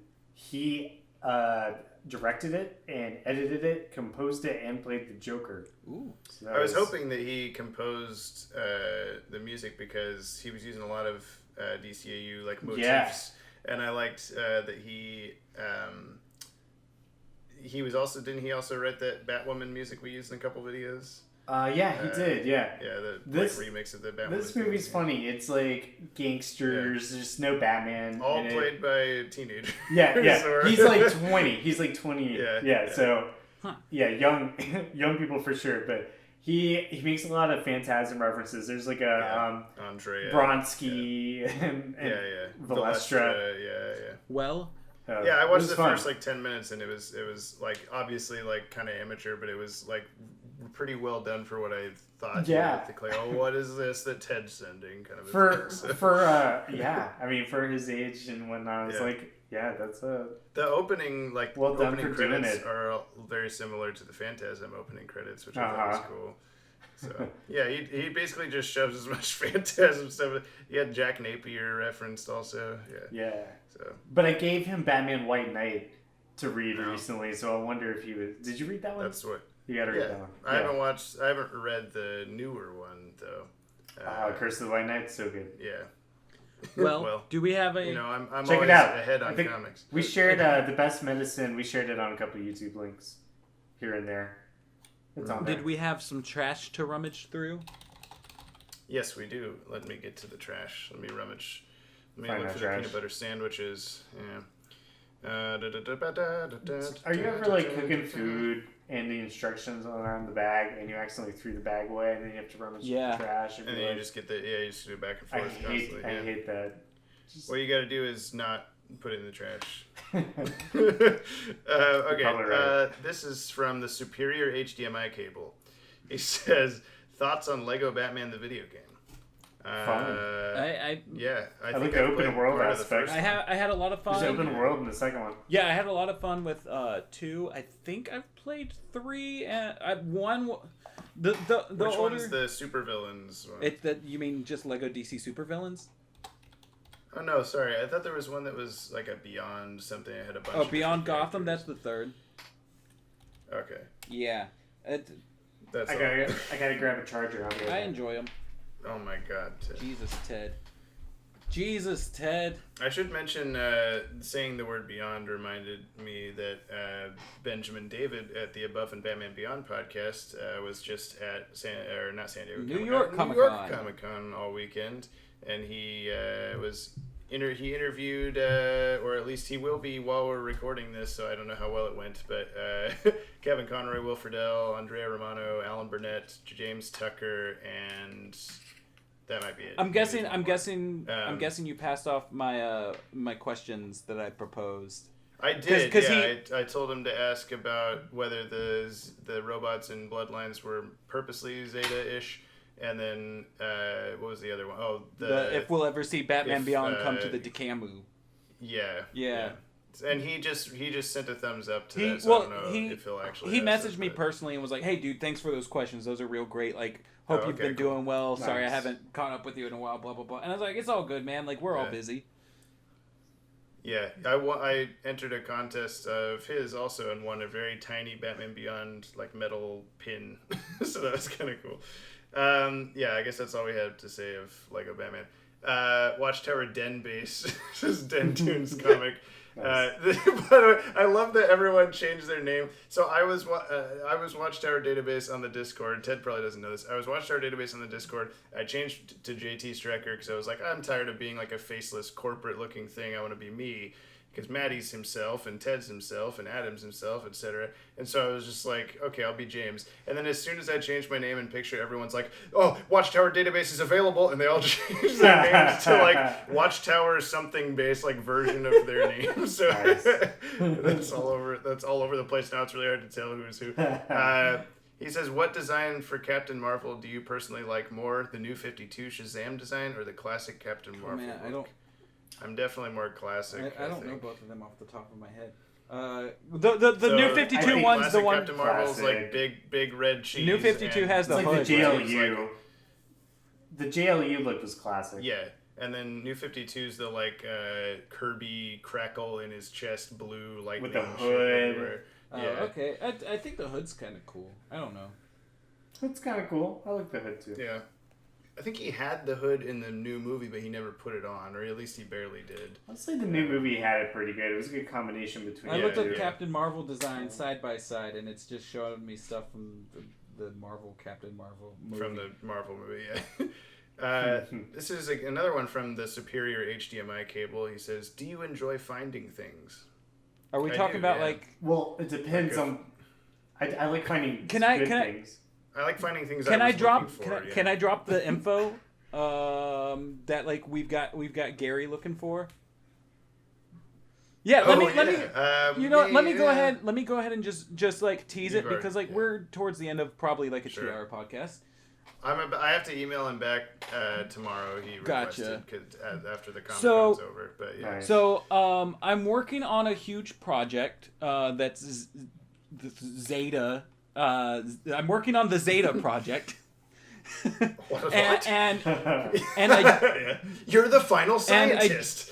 I dug up a press release for the Zeta Season 1 DVD release, and it said that there was going to be a special feature that never made it to the disc.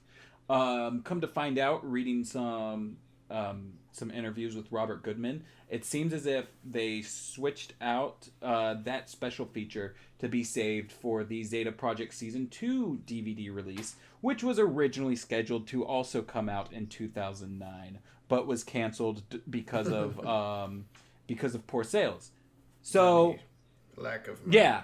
So the Zeta Project Season... What is the special feature? Well, so the Zeta Project Season 2 didn't end up coming out on DVD until like 2017 through Warner Archive, but it was a stripped release, just the episodes, no special features. Yeah. So this special feature is lost... Hey, it had one special feature. It repeated the last 2 episodes of the previous season, or the last 1 episode. I don't think that was a repeat. That didn't end up on the original. Yeah, that wasn't on the original Zeta Project Season 1 release because it was a. So it wasn't even all. Of season 1. So that specific episode was meant to be the Season 1 ender, but was held back in America. It aired as Season 1 ender in Canada, but Anyway, doesn't matter. Yeah. So the Season 2 DVD release didn't have any special features. So this thing exists, but it's not anywhere to be found. It's not public anywhere. So we're trying to dig that up right now. But it is a roundtable discussion with the cast and crew of the Zeta Project, talking like theories about how the show should have ended, and apparently Robert Goodman tells people what the conclusion would have been. Yeah, gives definitive answers. Or Yeah. whatever was in Nice. the press So- release. Yeah. Gotta find So that. yeah, I emailed Gary Miarbo and was like, "Hey, does that exist anywhere?" He's like, "I'll ask some people and get back to you." And it was more detailed than that, but it sounds like it's possible we could see it. So keep your eyes open, I guess. If That could be a Exciting. cool Watchtower Database Which- exclusive. if we do find it, you might not know for a while. We've got to time the release. Yeah. But You'll find out why later. I do enjoy finding things. My dad likes to talk about a specific story when I was a kid where I couldn't find my belt, and he said, "Go upstairs and look in the center of your room," and there it was. Oh. So, that's that. Phantom Gardner says, a different question. I don't know why it starts like that, but why do you think Batman Beyond didn't explain where the hell Nightwing was, despite the bat embargo not being? I dug up the answers to that. I have the I have the specific answer from Bruce Timm. He said that he just didn't care to do it. Yeah, he didn't doesn't. care. He doesn't care about Dick Grayson at all. They Like, did he it in really the Return of the Joker movie. Dick Barely. with the blood dude. He was Yeah, not even who so- cares? I mean, I'll try to find where was it. I post so much on our Twitter now. Yeah. It was something about him and one of the writers on Batman the Animated Series both just not hated, but like didn't care about Dick Grayson. I So don't, they I don't like think it was. only put him in when WB was like, we need more Robin. Like, okay, So I guess. Modern Masters asked him, so what did happen to Nightwing, or is that a direct to video for another day? Bruce Timm said, maybe. I don't know what happened to Nightwing. For the most part, I don't really care. Yeah. Oh. Oh yeah, because we tweeted that with there was Nightwing or whatever. And I misspelled it. Phantom Gardner also asks, where the hell is Moon Knight's goddamn money, and why won't that nerd Dracula return it? I love that. I don't know. It's the same Hopefully we place where find out Nightwing is. the I Disney love Plus that series. meme is like so ingrained that like people think that's the real Moon Knight shit now. Yeah. I love it. Yeah. Well, that's all the trash that All right. I've got. Well, then play us out because I have homework to do and Play fantasy us out. points to do and And my phone could die any minute. That'd be so sad. It would be good if it died while we were discussing Joker in the past. I know. all right, play us out, James. Plug your phone in. Should I play the Between Two Ferns theme while I say all this stuff? Yes. Have you watched that movie yet? It's No, great. I need It's to. It was so funny. good. It's really funny. I shouted out Benjamin David from Above and Batman Beyond. I'm going to say it again. Go look at his stuff. It's a podcast that he runs all about Batman Beyond. He was just at New York Comic Con interviewing people, so I'm sure he'll have lots of cool stuff soon. Thank you for listening. Thank you to Adam Mullen for the music up top. We have one more official episode of the podcast before we retool. We need to make into it special. something better. Got a reboot. We'll do something. We'll do a 50-hour episode or 52-hour episode. We for should dig up episode some more 52. fan theories. The final. Yeah, that'd be We'll do it live. good. We'll do it live. This is on iTunes and YouTube and WatchtowerDatabase.com. Share it with your friends. Show social media, DCAU Watchtower. We're also info at WatchtowerDatabase.com, or you can join us on Discord for happy daily chats with the Data Boys and the Database and the Patreon people. Videos are out every other Sunday, Thursday, and now Friday for graphic content. Subscribe so you don't miss any of that. And patreon.com/DCAU Watchtower. Loot Crate affiliate code in the description, and merch on our teespring.com/stores/DCAU Watchtower. That's how you can help us be better at life. Go watch our DC Universe timeline video. Yes, please. Please do it. Just get it.